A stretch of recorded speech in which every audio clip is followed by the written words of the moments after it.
22. martā viesnīcā Radisson Blu Hotel Latvija notika Baltijas autonozares fórums 2012. Tā mērķis bija pulcēt Baltijas autonozares profesionāļus un autoparku vadītājus, lai analizētu situāciju autonozarē Baltijā un uzklausītu Eiropas speciālistu risinājumus efektīvas mobilitātes nodrošināšanai uzņēmumos. Fórumu jau tradicionāli organizē autoparku vadības pakalpojumu sniedzējs Sixt Leasing sadarbībā ar dienas biznesu. Tas galvenais, tā misija, ko mēs ar fórumu gribam, tas ir izglītot visu auto nozari un uzaicinot tiešām ļoti profesionālus ārvalstu lektorus, kā piemēram Microsoft, Bruce McLaren, Microsoft autoparku vadītāji, kas pārvalda 10 000 automašīnas visā pasaulē. Protams, aktualitātes fórumā bija arī mūsu vietējās aktualitātes, kas ir degvielas cena. Ja, mēs daudz diskutējām arī par šīm lietām, par alternatīvām, ko iesāk, kādas ir nākotnes perspektīvas. Ja. Elektroauto, tā ir perspektīva vai nav? Gāzes auto, tā ir perspektīva vai nav? Lai gan daudzi saskata autogāzē un tās iekārtās panacēju pret slimajām degvielas cenām, Sixt vadītājs aicina būt apdomīgiem. Tagad jau esam atkal krituši otrā galējībā, kad klausamies gāze, tas ir lēti, visi skrien un taisa gāzes mašīnas kaut vai varbūt noskrējienas gadā ir nepilni 10 000 kilometru, un tā gāze jau galīgi arī neatmaksāsies. Ja? Tad, ja mēs runājam par to nākotni, tad es domāju, ka lielākai daļai autoparka, vismaz tuvākajos 10-15 gados, joprojām būs izdevīgākie benzīna motori, kas joprojām kļūst mazāki, efektīvāki un tā tālāk, jo tie nobraukumi nav nemaz tik lieli. Protams, gāze ir atkarīga arī no daudziem nodokļiem. Šobrīd viņi ir mazāki. Ja viņi pēkšņi paliek lielāki, tad risks, ka gāzes izdevīgums var arī pazust. Fórumā tika apspriestas elektroauto perspektīvas. Baltijā šajā ziņā vis tālāk tikusi Igaunija, taču kopumā aina rādās diezgan stinga. Šobrīd, ja mēs runājam par tādām Eiropas perspektīvām, tad par visiem elektroauto, hibrīda auto un tā tālāk, tad Rietuma Eiropā tas iet uz priekšu, tas ir valsts atbalsts. Latvijā, diemžēl, tāda nav.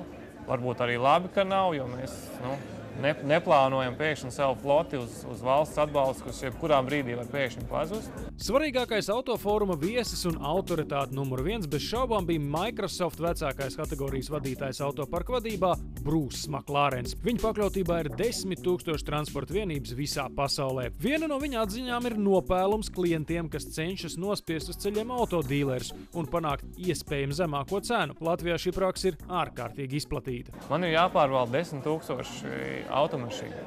Jā, es esmu nospiedis vislētāko. Un neesmu padomājis, vai mans sadarbības partneris vispār ilgāk dzīvos. Varbūt viņš bankrotēs jau pēc pusgada, tāpēc, ka viņam vienkārši nebūs ko ēst. Ja?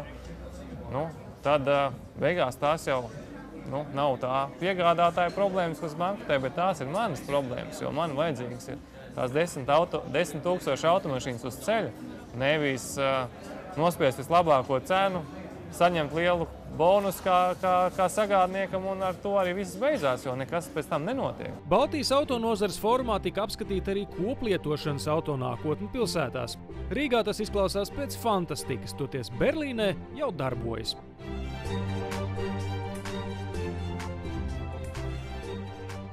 Drive Now is a joint venture of BMW and Sixt Rent-A-Car. Drive Now ir BMW un Sixt kopuzņēmums. Tas dibināts pirms 9 mēnešiem un darbojas Minhenē, Berlīnē un Dīseldorfā. Berlin, Munich and Düsseldorf, those three major German cities, and we're looking at expanding it to other European cities in the near future. Īsā laikā Drive Now izveidojas plašu autoparku ar maksimāli vienkāršotu pieejamību. For example, we put 300 cars. Minis, BMW 1 Series. Minhenē ir 300 automašīnas, BMW 1 sērija, Mini un Mini Cabrio. Jums jāpiereģistrējas kā klientam un varat lietot automašīnu bez iepriekšējas plānošanas. Jūs atverat automašīnu, izmantojot savu vadītāju apliecību un varat to lietot un atstāt jebkur darījuma rajona robežās. Nekādu staciju, automašīna atrodas tepat aiz stūra, tā nav jānogādā nekur atpakaļ, bet gan vienkārši jāatstāj turpat rajona robežās.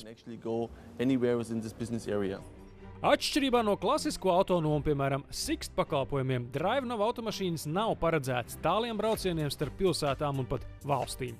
The average driving time is between 30 and 45 minutes, and people actually take it to go to appointments. Vidējais brauciena ilgums ir 25 līdz 30 minūtes. Cilvēki parasti izmanto automašīnas, lai dotos uz tikšanos, iepirkties, jā, un arī uz ballītēm. Atpakaļ no tām viņi brauc ar taksi. Tas nav domāts gariem braucieniem. Par minūti jāmaksā 29 centi, kuros ietvertas visas izmaksas. And includes petrol and insurance and taxes and so on.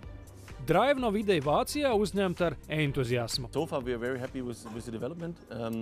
Līdz šim esam apmierināti ar attīstību. Mums ir 20,500 biedru. Ikdienas automašīnas tika iznomātas vairākus tūkstošus reižu. Sākotnēji šis pakalpojums bija domāts privātu klientiem, taču tagad pie mums nāk uzņēmumi un vēlas iekļaut DriveNow savu autoparku loģistikā.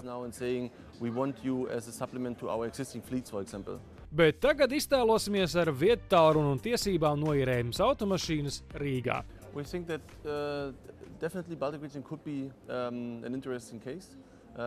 Because of the size of the city, Riga, for example, would be perfect from the size. Tās būtu interesanti, kaut vai tāpēc, ka Rīga ir piemērota pēc izmēru un iedzīvotāju skaita. Taču šeit automašīna joprojām ir status simbols, sevišķi jauniem cilvēkiem. Rietumē Eiropā jaunieši vairs negrib mašīnu, drīzāk iPad vai iPhone. Šeit tā vēl nav, bet viss var mainīties jau pāris gados. Paskatieties uz degvielas cenām. Vācijā tās iet stāvus gaisā, un cilvēki sāk meklēt reālas alternatīvas.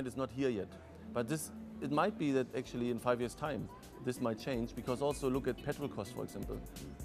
In Germany, petrol costs are going through the roof at the moment, so people really start to think about alternatives. DriveNow ģenerāldirektors atzīst, ka koplietošanas autoīres ieviešana Rīgā kavētu ne tikai sociāli, bet arī ekonomiski apstākļi. And another point is obviously a taxi in Riga, for example. Taksometrs Rīgā ir ļoti lēts. Vācijā tas ir daudz dārgāks, tāpēc tur DriveNow ir arī alternatīva taksometram. DriveNow is also an alternative to taxi. Nākotnē DriveNow gatavojas pievērsties ekoloģiski tīram transportam, kam vispār nevajag dārgo fosīlo degvielu. What we're looking at is definitely the infleeting of electric vehicles. This is something as soon as BMW Mēs grasāmies ieviest elektromobīļus. Tas notiks tad, kad BMW ieviesīs tirgū tādu. Tas notiks 2013. gadā, un mēs domājam, ka 25% mūsu autoparka būs elektromobīļi. We expect a percentage of around 25% of our fleet being electric then.